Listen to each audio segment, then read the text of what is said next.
Review of the Odyssey. Christopher Nolan గారి దర్శకత్వం వస్తున్న కొత్త సినిమా ది ఒడిస్సీ.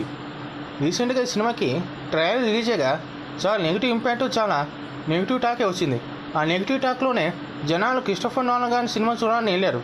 మా సినిమా ఎలా ఉందని చూస్తే ముందుగా ఈ సినిమాకి చూసినప్పుడు ట్రాయ్కి సీక్వెల్గా ఉంటుంది. అందులో కథనాలు ఇక్కడగా ఉంటాయి. అక్కడ హీరోలు అయితే ఇక్కడ విలన్స్ హీరోలే విలన్లు అవుతారు. ఆ సినిమా ఎక్కడైతే ముగుస్తుందో ఒడిస్సీ సినిమా అక్కడి నుంచే మొదలవుతుంది. ఒడిసియస్ అనే ఒక రాజు ట్రాయ్ యుద్ధం తర్వాత తన ఇంటికి తిరుగు ప్రయాణానికి వెళ్ళేదాలో ఎలాంటి సమస్యలు ఎదుర్కొండు, తన భార్య పిల్లలని మరి తిరిగి చూసారా, కొడుకుని కలుసుకున్నాడు అనేది స్టోరీ.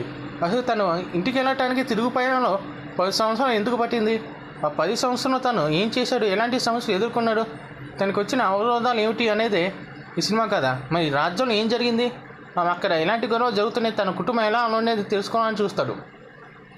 ఇంకా స్క్రీన్ పే కథ విషయానికి వస్తే కథ గొప్పగా ఏముండదు, అందరికీ తెలిసిందే.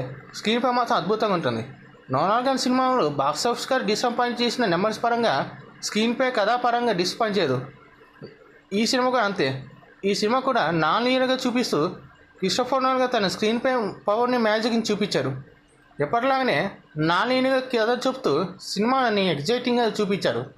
ఇంకా ప్రొడక్షన్ వాల్యూస్, డిజైన్స్ చాలా అద్భుతంగా ఉన్నాయి. క్యాస్టింగ్ అంత అద్భుతంగా లేదు. ముఖ్యంగా ట్రాయ్తో పోలిస్తే కొంచెం ఆర్టిఫిషియల్గా అనిపించింది. గ్రాఫిక్స్ బాగున్నాయి. అలానే గ్రాఫిక్స్ కాకుండా చాలా చోట రియల్ లొకేషన్స్ చూస్ చేయడం వల్ల కొంచెం మంచి పర్ఫార్మెన్స్, ఎగ్జైటింగ్ వచ్చిందని చెప్పాలి.